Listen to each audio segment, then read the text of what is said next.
Let's get into the changes that Uber has made when it comes to PIN Yeah. verification, verified, all that good stuff. So this is they had three important things actually for driver safety. One is this one, that rider verification that we've been talking about for years. Look, I said it in the video. Please go watch it. It's on our channel. It's flying already. I summed it up in video format. Would I like this to go further? Absolutely. Would I like every single rider upload a government ID or verified ID? Absolutely. But this is a good first step. Now, we had talked about this. This is not new, by the way, people. Thank you, Steve. Thank you, man. Hit that like button, please. So thank you as well. They've been piloting this. They've been piloting this in about 30 cities, maybe. The rider verification, right? And then now, obviously, they always do this. They start something. If it goes well and if the reception is there, and more importantly, I'm pretty sure, Chris, they did not lose too many riders because of this. Then now they're going nationwide with this. So every rider, in fact, in my rider app, I got verified today as a rider. Okay, they said, nice. we're going to verify you. I'm like, great, go, give me the little check mark. So all the pings are going to come in like this if a rider is verified. The only downside to this, Chris, is we may not get fake names anymore. That segment may have died. That's okay. And I read the comments, by the way, in the video, right, that we put up. It's on our channel. Please go check it out. A lot of people saying, oh, I want to get paid more. Yeah, I said that in the video. This will not make you more money. This will give you, though, a peace of mind that some sort of verification these riders have gone through some sort of verification. Now, if you guys get a verified check mark and a fake name combined, then please, Sergio at therideshareguy.com, by all means, send it to me. Then that may kind of prove that this verification process is bogus, but I like it. I mean, what am I supposed to say? It's a good thing. But does it go as far as it should go? No, but it's a good start. It's going nationwide. Maybe the next step is going to be, upload an ID, just like the drivers are supposed to. So there you go. So I think it's good overall, but I do like that PIN verification a lot. Yeah. So to be honest, that is my more exciting thing, because now you kind of eliminate that whole, my driver never picked me up and started the ride without me. It's like, no, now you can't do that. So it kind of just eliminates that, eliminates the headache from that, and just gets the right person, all that, especially when it's crazy if you're going during drunk hours to a busy bar district or something, trying to find the right people. I mean, the easiest thing to do is call them and make sure you're talking to the person on the phone. But with this being said, you can now use the PIN code. I am a strong advocate for turning the PIN on for all rides. It's up to you if you want to or not. But I want to know, what are you guys thinking? Are you going to turn on that PIN code? Are you going to put it on once in a while, or are you going to keep it off entirely? Put in the comments and let us know what you think when it comes to what you're going to do with the PIN verification. And there. Well, Chris is talking about something that we don't have the screenshot for here, but we talked about that last week and we did a video.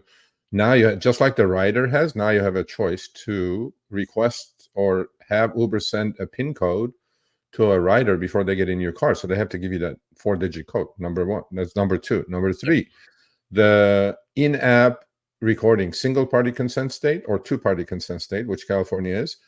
They were also piloting that in a lot of cities, in-app recording, voice recording, and in-app video recording, okay? That's going nationwide now. Obviously, they got good feedback, probably, and that's going nationwide. Look, a lot of drivers are going to say, oh, it's my privacy, it isn't that. Look, you have to believe your privacy is gone. You're on the internet to start with. But I said this in the video. I mean, please go watch my rebuttal. It's kind of like the State of the Union rebuttal video, okay? I said it. I said nothing in any shape or form that Uber can offer as far as video and audio recording on somebody's personal phone, although let it be encrypted, is going to replace a dash cam. So if you're driving 5, 10, 20, 30, 50, 100 hours a week, you must have a dash cam. And the reason for that is if you're driving at night, most of the sideways stuff happens at night, and then your front-facing camera is not going to take a good picture of what's happening inside the car.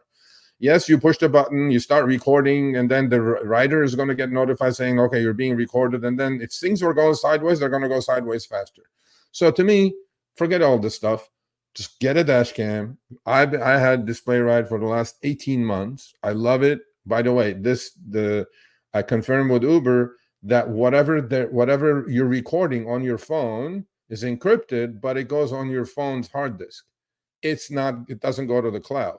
So some people may not have enough hard disk space because those videos, Chris, they take a lot of space on your phone. How many can you save, right? Yep. So to me, get a dash cam. Forget about this nonsense. It's not nonsense. It's a good thing for people maybe who cannot afford a dash cam, but they're so reasonable these days.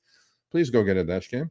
And one last thing that they said they're changing as far as the rating, and on this one they're following Lyft, which is before, if you on Lyft and Uber, if you rate somebody 1 star, the app is supposed to not match you with the same rider ever again.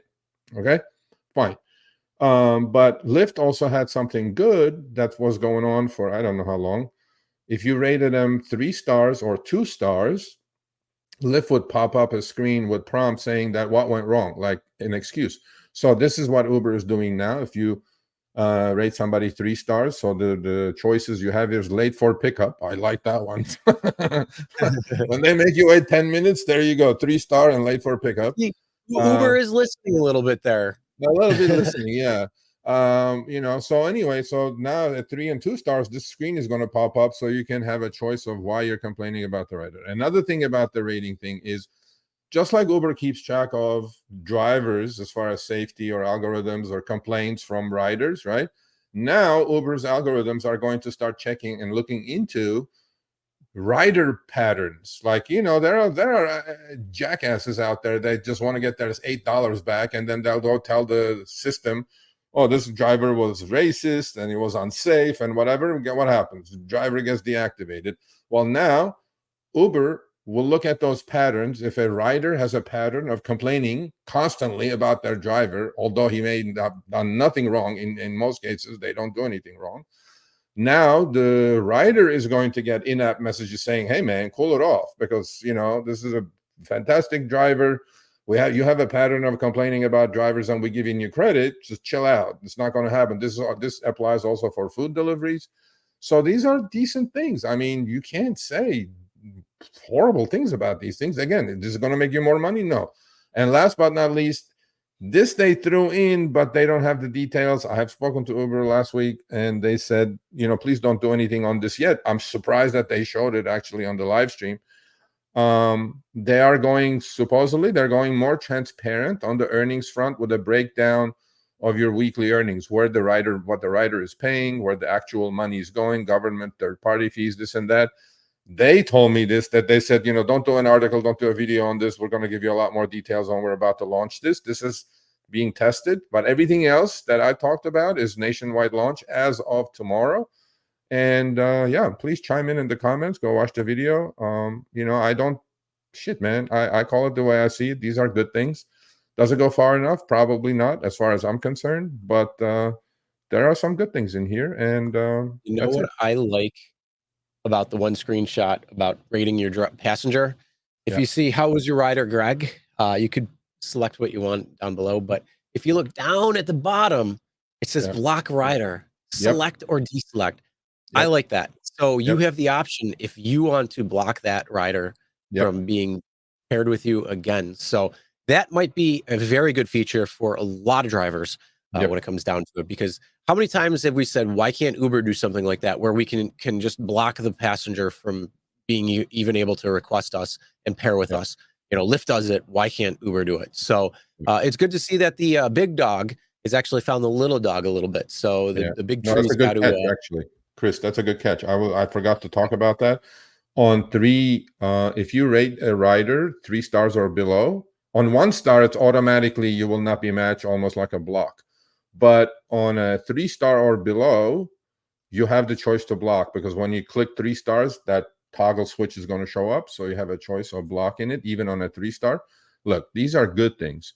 The riders have to learn, and rider education is important, and Uber is going to do that. They're going to send them in-app messages. They're going to send them, saying, hey, man, the community guidelines, you keep complaining about drivers who are amazing drivers with 5-star ratings, and look at your rating, and you keep complaining to get your $10 back. Hey, stop it, or we're going to deactivate you. In fact, today they said they have booted 15,000 riders off the platform. It's really chicken feed, really. What's 15,000? It's nothing. 160 million MAPCs and 15,000. Is that even 1%? Whatever. So to me, it's like, okay, that doesn't mean much, but it was I had the link of the live stream. I tweeted it out by mistake. Not by mistake. I was like, okay, everybody should watch the live stream because it's happening in DC. It's like 7 a.m. And then I get a text from Uber saying, take that down. I'm like, why? It's live stream. People should watch Dara and Sachin and Niti and whatever. I was like, no, take that down. I'm like, okay, fine. So I took it down, but then half hour later, they go, okay, now you can put it back up. I'm like, whatever.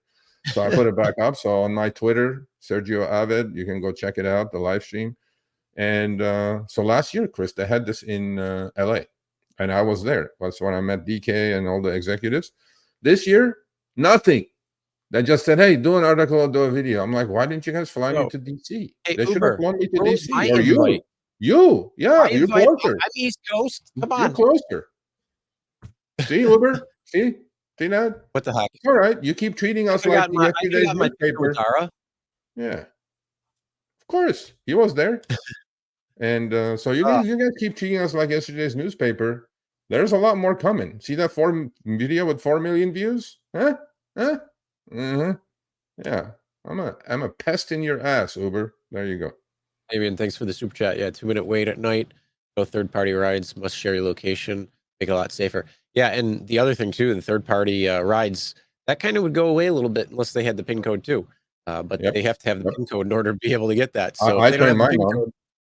I followed you. I turned mine on. Yep. Yeah. Oh, of course. I there's did. No more. There's no more. What's my name? Bullshit. Just give me your code. Yeah. That's it. Let's go. I don't. And that's the whole thing. The say my name thing gone. Doesn't matter anymore. You just need the code. As long as I don't care what your name is, as long as it's not killer or like something like that. Well, they're supposed to be gone now. So yeah, but I mean, like if there's anything like that, I don't really care. Like I mean, whatever. Because as long as the PIN code verifies that you're the person getting in the car, I'm okay with that. Yeah. That's fine. Yep. I agree. All right. Thanks for watching. That short little clip was from our live stream, Show Me the Money Club with Sergio and myself. Tuesdays, 6 p.m. Eastern, 3 p.m. Pacific. Make sure you subscribe, turn on all notifications so you'll be notified when we go live, as well as all of our awesome content. Make sure to check out this video right here, which will take you to the entire live stream, or check out this video right there. All right, drive smart, everyone.